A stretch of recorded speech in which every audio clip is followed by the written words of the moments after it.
नमस्कार, मैं अब्रारुल रहमानी। आप देख रहे हैं नेक्स्ट 9 न्यूज। महाराष्ट्र की राजनीति की अगर हम बात करें तो अजीत पवार को कैसे भूल सकते हैं। अजीत पवार वो चेहरा है जो विवादों से भी जुड़ा रहा और फिलहाल महाविकास आघाड़ी गठबंधन की जो सरकार थी कुछ दिन पहले तक उसमें वो उप मुख्यमंत्री भी थे। आज हम बात करेंगे अजीत पवार की और उनके जीवन की, उनके राजनीतिक करियर की कि आखिर उन्होंने राजनीतिक में इतना बड़ा मकाम कैसे हासिल किया, राजनीति में उन्होंने अपनी जगह कैसे बनाई। राजनीति में उन्हें अपनी जगह बनाने में उतनी दिक्कतें तो नहीं आई और उसका कारण ये था कि उनके अपने चचा शरद पवार राजनीति में पहले से थे। 80 और 90 के दशक में ओबीसी का एक बड़ा नेता जो उभरा था महाराष्ट्र से, वो नाम था शरद पवार का। और यही वजह थी कि अजीत पवार को कभी राजनीति में अपना स्थान बनाने में, अपने आप को स्थापित करने में किसी तरीके की कोई भी दुश्वारी कभी भी पैदा नहीं हुई। लेकिन हाँ, अजीत पवार ने शरद पवार के लिए एक मर्तबा नहीं कई मर्तबा दुश्वारियां खड़ी कर दी है। उसका उदाहरण मैं आपको बता सकता हूं। जब महाराष्ट्र में पिछले विधानसभा में महाविकास आघाड़ी का गठबंधन होना था, उस समय अजीत पवार ने एक ऐसा खेल खेला जिसके बाद शरद पवार भौचक्के रह गए कि अजीत पवार ऐसा कदम कैसे उठा सकते हैं। उस समय हुआ यूं था कि अजीत पवार ने किसी तरीके से फडणवीस के साथ साठगांठ मिला करके अपनी सरकार बना ली थी। अजीत पवार ने खुद उप मुख्यमंत्री का शपथ लिया था और फडणवीस मुख्यमंत्री की शपथ ली थी। उसके बाद लेकिन उन्हें बहुमत साबित करने का मौका ही नहीं मिला, क्योंकि शरद पवार ने अपने राजनीतिक सूझबूझ का इस्तेमाल किया। अपने करियर में जो उनके उतार चढ़ाव आए, वो उतार चढ़ाव उनके लिए उस वक्त सबसे बड़े काम के तौर पर आया सामने, और उन्होंने किसी भी तरीके से अजीत पवार को मनवल कर अपने खेमे में लाने में किसी तरीके से कामयाब हो गए। और उसके बाद महाराष्ट्र में महाविकास आघाड़ी सरकार बनी और फिर भी अजीत पवार को डिप्टी सीएम बनाया गया। तो ये थी अजीत पवार की एक छोटी सी दास्तान, और उनके बारे में हम पूरी विस्तार से जानेंगे कि अजीत पवार ने जीवन कैसा रहा, उनका राजनीतिक करियर कैसा रहा, उन्होंने कहां से चुनाव लड़े, ये सारी बातें होंगी। देखते रहिए नेक्स्ट 9 न्यूज। आइए अजीत पवार के बारे में विस्तार से जानते हैं। अजीत पवार का पूरा नाम अजीत अनंतराव पवार है। उनका जन्म 22 जुलाई 1959 को महाराष्ट्र के देवलाली में हुआ।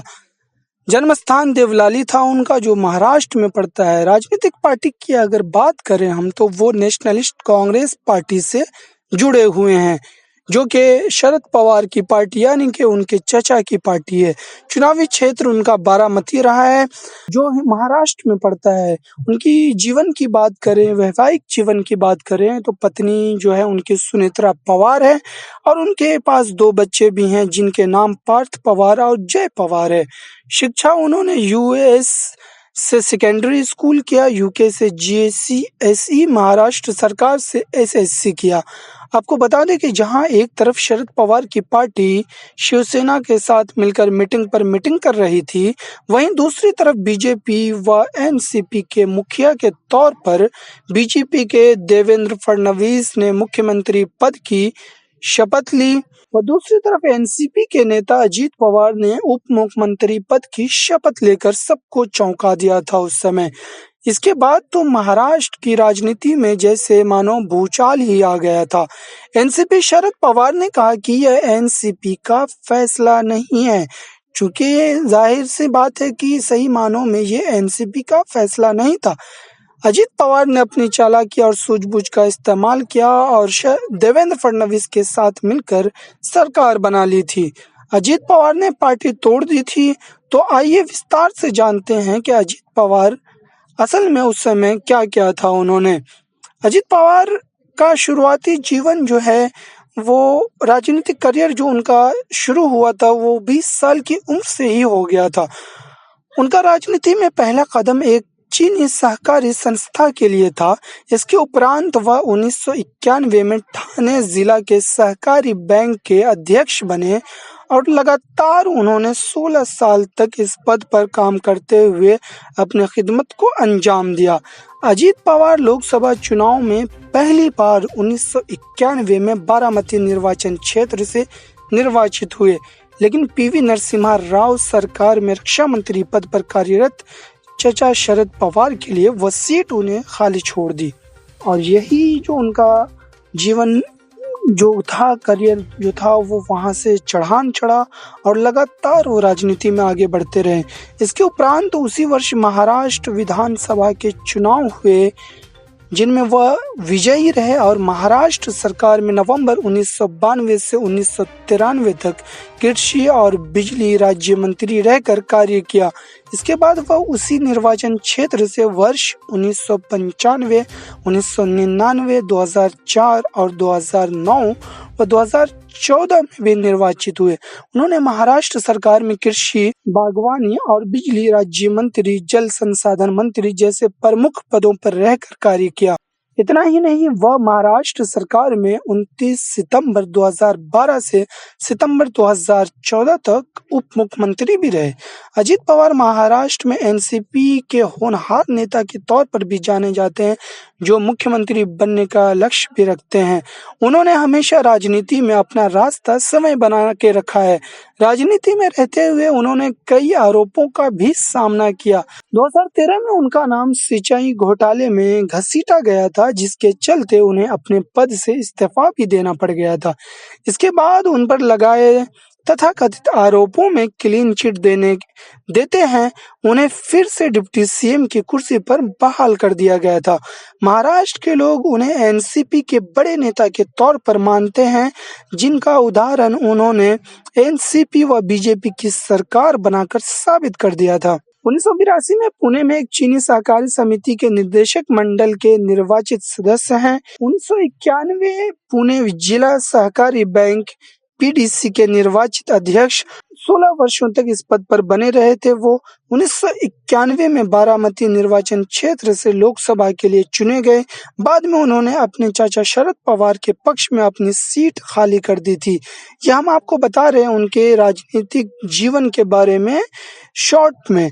महाराष्ट्र में विधानसभा एमएलसी के सदस्य के रूप में भी वो चुने गए थे और 1995, 99, 2004, 2009 और 2014 में उसी निर्वाचन क्षेत्र से फिर से चुने गए।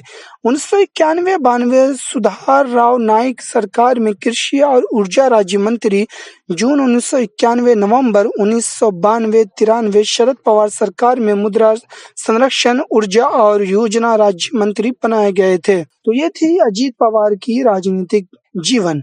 फिलहाल के लिए इतना ही। देखते रहिए नेक्स्ट 9 न्यूज।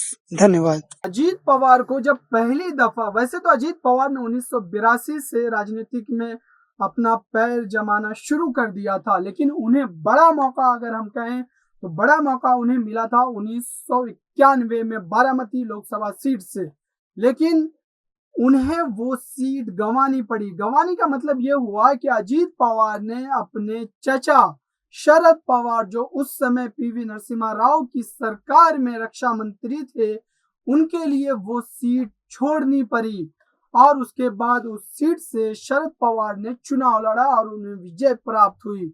उसके बाद उन्हें 1994 में फिर से महाराष्ट्र विधानसभा में उतारा गया और वो उसमें विजय प्राप्त कर महाराष्ट्र की सरकार में जल संसाधन मंत्री बने और भी मंत्री पद उनको दिया गया। और उसके बाद उन्होंने राजनीति में कभी पीछे मुड़ कर नहीं देखा और राजनीति में आगे के सफर को तय करते चले गए। कट कर